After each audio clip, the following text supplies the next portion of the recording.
Hello guys. क्या आप photography and videography में न्यू हैं या फिर एज अ पैशनेट या प्रोफेशनली आप वर्क कर रहे हैं but still have a doubt in some basic settings? I mean aperture, shutter speed and ISO. So आप लोग सोच रहे हो कि you know about aperture, shutter speed and ISO, but do you know ये टेक्निकली वर्क कैसे करता है और इन तीनों को एक साथ यूज़ करने का सबसे बेस्ट तरीका कौन सा है? चलिए वीडियो स्टार्ट करते हैं। Hello, I am Rohan Verma, fashion and wedding cinematographer. आज के टॉपिक पे हम बात करेंगे कैमरा की तीन बेसिक एंड मेन सेटिंग्स और उसको कैसे यूज़ करते हैं। वीडियो को स्टार्ट करने से पहले वीडियो को लाइक और प्लीज़ चैनल को सब्सक्राइब करिए for more informative videos. Thank so what is aperture? Aperture को हम एफ स्टॉप्स के नाम से भी जानते हैं, like F1.8, F4, F8, F10 and F22। Aperture का मेन वर्क हमारी लाइटिंग को कंट्रोल करना और हमारे डेप्थ ऑफ फील्ड को क्रिएट करना होता है। इजी लैंग्वेज में बोलूँ तो अपर्चर एक हमारे लेंस के अंदर लगा हुआ डोर है। डोर हम जितना खोलेंगे उतनी लाइटिंग कैमरा सेंसर में जाएगी और जितना बंद करेंगे उतनी लाइटिंग कैमरा सेंसर में कम जाएगी। अपर्चर हमारे डेप्थ ऑफ फील्ड में कैसे हेल्प करता है? जितना मैक्सिमम हमारा अपर्चर होगा उतने ही हमें डेप्थ ऑफ फील्ड मिलेगी।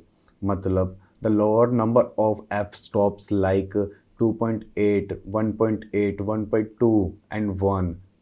इन इजी लैंग्वेज जितना लोअर हमारे पास एफ स्टॉप होगा उतना ही हमें सब्जेक्ट के पीछे ब्लर देखने को मिलेगा और सब्जेक्ट उतना ही हमें शार्प मिलेगा। द रीज़न बिहाइंड दिस, हमारा लेंस एक फोकस लाइन क्रिएट करता है। जितना एफ स्टॉप हमारे पास कम होगा, लाइक 1.4, 1.2 या 1.8, उतनी ही फोकस लाइन हमारे सब्जेक्ट के लिए कम होगी, थिन होगी। और जितने ही एफ स्टॉप हमारे पास ज़्यादा होगा, लाइक F8, F10, F20 या 22, उतनी ही हमारे पास सब्जेक्ट के लिए और फोकस लाइन हमारे पास थिक होगी। एग्जाम्पल के लिए अभी जो मैं शूट कर रहा हूँ वो 1.8 पे शूट कर रहा हूँ, ठीक है। तो आप देख सकते हो पीछे मेरी डेप्थ ऑफ फील्ड, जो मेरे पीछे बैकड्रॉप है, ठीक है, वो कितना ब्लर है और सब्जेक्ट कितना क्लियर है। जो अब मैं शूट कर रहा हूँ वो F10 पे शूट कर रहा हूँ, तो आपको डेप्थ ऑफ फील्ड का डिफरेंस पता चल रहा होगा कि पहले कितना ब्लर था, अब कितना नॉर्मल है, सब्जेक्ट में डिटेलिंग कितनी है। होप आपको अपर्चर के बारे में अच्छे से समझ में आ गया होगा। ये मेरा पर्सनल POV था।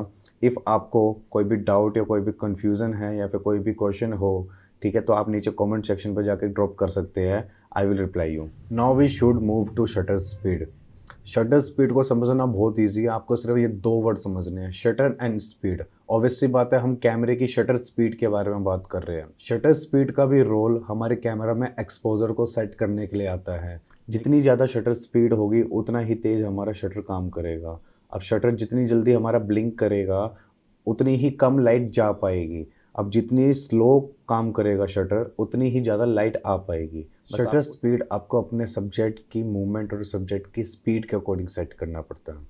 जस्ट इमेजिन आप एक स्पोर्ट्स फोटोग्राफर या फिर वाइल्ड लाइफ फोटोग्राफर है, वहाँ पर ऑब्वियस सी बात है आपको 500 to 1000 या फिर उससे भी और ज़्यादा आपको शटर स्पीड चाहिए, क्योंकि उस सब्जेक्ट की मूवमेंट होगी और आपको भी फास्ट क्लिक करना है। अगर आप नॉर्मल पोर्ट्रेट्स कर रहे हो, कोई वेडिंग शूट कर रहे हो या फिर कोई पोर्टफोलियो शूट कर रहे हो, ठीक है, तो उसमें according to me 160 to 500, 400 shutter speed is enough.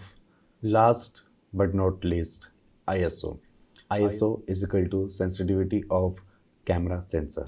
ISO कितना पावरफुल है, कितना पावरफुल नहीं है, ठीक है, वो सारा डिपेंड करता है आपके पास कैमरा कौन सा है। इन तीनों को एक साथ यूज़ करने के लिए बेस्ट तरीका है कि फर्स्ट आपको अपना शटर स्पीड, देन अपना अपर्चर सेट करना है according to your shoot, according to your subject, according to your environment. जो आपको डेप्थ ऑफ फील्ड चाहिए, कितनी आपको स्पीड चाहिए, देन उसके बाद आपको डिसाइड करना है कि आपका ISO कि वो पिक्चर आपकी अंडर एक्सपोज है, ओवर एक्सपोज है। इफ़ वो अंडर एक्सपोज है तो आपको ISO इंक्रीज़ कर देना है, लेकिन लिमिटेड। ज़्यादा ISO इंक्रीज़ करने से आपके ग्रेन्स प्रॉब्लम्स भी हो सकते हैं, अकॉर्डिंग टू योर कैमरा कि आपका ISO कितना पावरफुल है।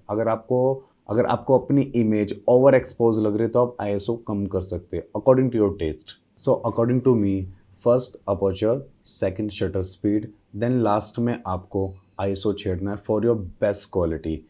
सो ये मेरा कुछ POV और मेरा एक्सपीरियंस था जो मैंने आपसे शेयर किया। अगर ये वीडियो आपको थोड़ी सी भी यूज़फुल लगी तो प्लीज़ इसे शेयर करें और सपोर्ट करें सब्सक्राइब बटन दबा के। Thank you, have a good day, bye bye.